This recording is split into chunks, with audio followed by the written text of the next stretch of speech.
This set is phenomenal. It is so well designed and incredibly underrated. Initially, I got it to do on a bookshelf, but honestly, I'm so happy I did it. We're gonna talk about my rating, my review, and then some final thoughts. Let's get into it. I rate my builds on a few different metrics to help you figure out if this set is right for you. Scale 7 out of 10. This set is pretty easy, but it does use some unique build techniques because it does have a moving function. It is a good first advanced build if you've never done one before. Aesthetics 10 out of 10. This set is beautiful, and a lot of thought went into the design of this, even down to stupid things like on the paper having these little stitching marks to make it feel like fabric. It looks like something I would buy as an art decor piece, but I got to build it, which is really neat. Durability 5 out of 10. This is pretty durable. It's fine for handling, but I'm only giving it a low score because of the paper wings. The paper is durable for paper, but it still is paper, so keep it away from animals or kids that will rip it. Value 4 out of 10. Because I've built sets as big as 3,000 pieces and ones like this that are just under 500 pieces, the only fair way to figure out the value is to break it down to price per brick. This costs $49.99 and is 493 pieces, which is 10 cents per brick. Usually it ranges from 6 to 12. Anything above 12 is crazy.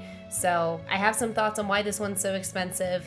We'll talk about it in a second. Time 7 out of 10. This took me just under 80 minutes, which means I was doing about 350 pieces an hour, which isn't like terrible, but isn't like super good either. Overall, I'd give this one an A tier. If you've seen my videos before, I tend to throw everything in S tier because just for the sake of getting to build one, it's almost putting it in S tier right away. But I'm trying to be a little bit more harsh, so I don't think this is like gonna have appeal to everyone, but the people who this appeals to, it's perfect. Also, this build was phenomenal. Let's talk about it. So this set is 4 bags and it's divided up pretty well. The first bag will be the stand. The stand is a great warm-up into the build. I do think this does a great job of serving its 2 functions, looking good and supporting the build. It has a ton of bricks at the bottom, which helps counterbalance the set, as later on you will build it on the stand. I had 0 issues building it on the stand, and the table shakes really easy when I stand up, and I think twice I had pieces roll off the table that I had to get up to retrieve. So that is incredibly nice. Also, right about here I made a stupid mistake, so pay attention on steps 10 and 11 to not do that. Also, I love the shape and color choice. To me, the stand is so slick, but also doesn't have much going on, which was a good choice. It makes the stand not detract away from any of the details of the flying machine, as that's really the focus of the set. Also, I like that we get a custom brick labeling the set instead of needing to apply stickers.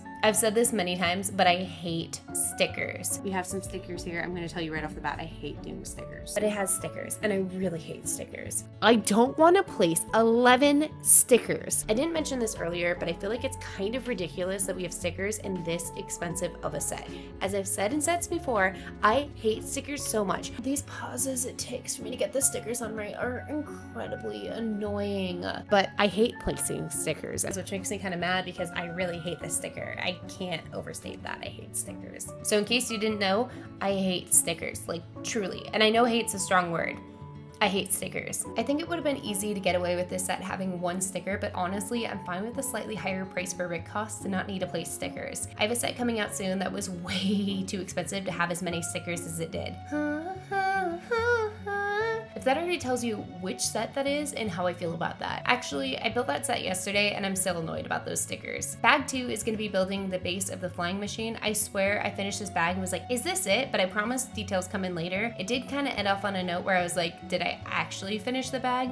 I've built Lego cars before, and for some reason this part was really reminding me of that for no apparent reason. I think it's probably the shape, but also the big gray pieces sticking out of the sides that did that to me. There was also a lot of foundation building in this bag, so it's important you pay attention that you're placing the bricks right. There's nothing worse than needing to undo a bunch of pieces because you made one mistake kind of early on and can't continue the build without fixing it. This one won't be horrible to undo if you make a mistake, but like, it still sucks. Another odd thing with this set is it won't feel like you are close to being done until you add on the paper wings. For some reason, it kind of just feels like you aren't making any progress until that point. In bag 3, we are laying down the foundation for the wings. The build is gonna get a lot taller in this bag. One of the interesting things about this flying machine is that it has been constructed from his sketches, but we don't believe he ever actually built it. He did build a flying machine similar to a helicopter, but because of tech limitations, it didn't really fly. I did see that potentially he had his friend try to fly it, and that friend broke his leg, but that might not be true because Google told me. A lot of his flying machines were a bit different to modern airplanes. He designed them to be more after birds where the wings flapped, which makes sense for the time. You know what? Not just the time. If someone asked me to design a machine that produces flight, I would probably only make it as far as flapping wings maybe, and I've definitely seen an airplane explained before. There's a reason why I'm building this set with instructions and not designing it. These flappy wing flying machines are actually called ornithopters, in case you were curious, or something like that, because I definitely butchered that enunciation. After designing this machine, he would go on to paint the Mona Lisa, which is the other Da Vinci set. At about the time he was painting the Mona Lisa, he was also studying aviation flight. He created a codex called The Flight of Birds. From all the information available about it, it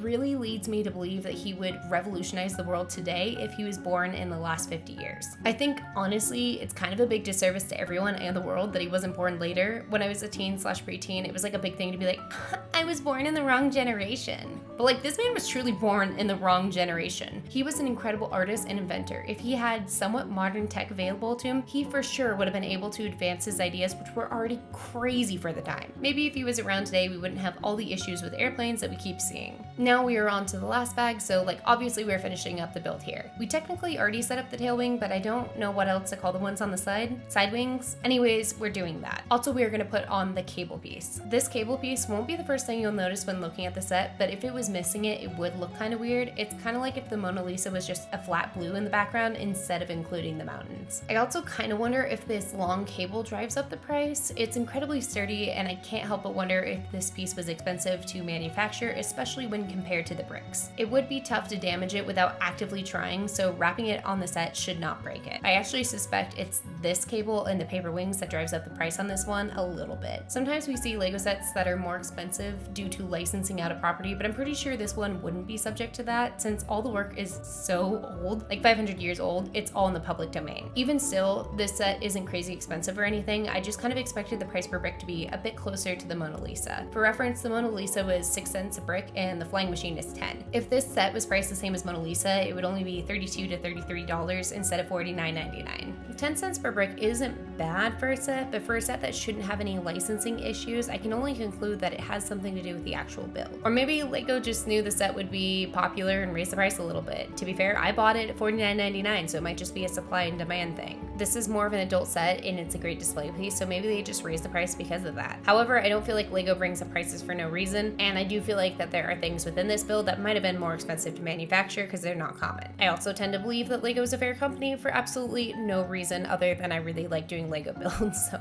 take that in mind. I don't know, they could be just raising prices, whatever, and I could be finding reason where there is not any. I don't know. I do have some other thoughts. I love that this looks like Lego up close, but then also from far away it doesn't. Like, it kind of looks like Lego, but it doesn't at the same time, and that's a really cool feature to it. I don't like it when sets just look like it's screaming in your face, I am Lego, you know? Like, I love it when you can kind of just enjoy the aesthetics of it beyond like, oh my gosh, it's Lego. I know, I just said I love Lego a lot. It doesn't make sense, it's fine. It also looks super cute on my bookshelf with my Smithskis. I don't know if anyone else collects Smithskis, but I really love my Smithskis and I think it looks cool with them. I have the work Smithski that does the presenting that is pointing to it and it looks super cool. I love it. Do you know what Smithskis are? I think it's the same company that does the Sunny Angels, but Smithskis I like because they're a lot cuter in my opinion. I also like with this one that it's a great piece that can stay out all year. Like, I really love my Lego sets and I have so many, and now my collection is getting insane that like I have to rotate out pieces because I'm building literally 2 per week. It's getting kind of out of control. I'll do a Lego tour video soon, but I like having these pieces that can stay out all the time in addition to ones that rotate. Like my wildflower bouquet is not meant to stay out during Christmas. Certain sets that I have don't look good sitting out all the time, and it's kind of fun just to have this one that can just stay out. Because I feel like now I'm kind of getting into the phase where I have so many that need to rotate. So this one's kind of cool because it can just stay out and look cool all the time. Anyways, I just want to say thank you so much for watching my channel out of all the channels on YouTube. I'm a pretty small channel right now and I post every Wednesday and Saturday. So I really, really appreciate your support and watching the video to this point. It seriously means so much to me. Click subscribe to see more Lego content. Like this video, please. And I will see you next time.